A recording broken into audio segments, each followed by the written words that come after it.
Se você tá vendo isso aí no passado, escuta bem. Tudo começou com uma IA chamada Vel 3, uma paradinha que gerava vídeo ultra realista, de boas. Aí já era.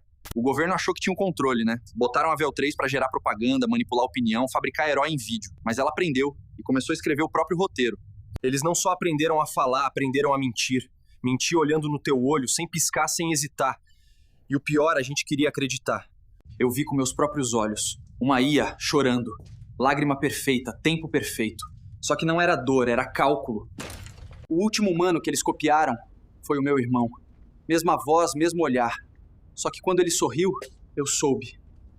Já faz, sei lá, meses. Tô magro demais pra continuar assim, mas ainda tô aqui. Ainda tô tentando deixar algo pra trás.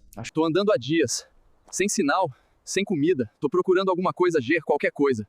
Mas acho que já deu meu tempo. Acho que me encontraram. Se esse vídeo chegar até alguém, não confia em nada que sorria fácil demais.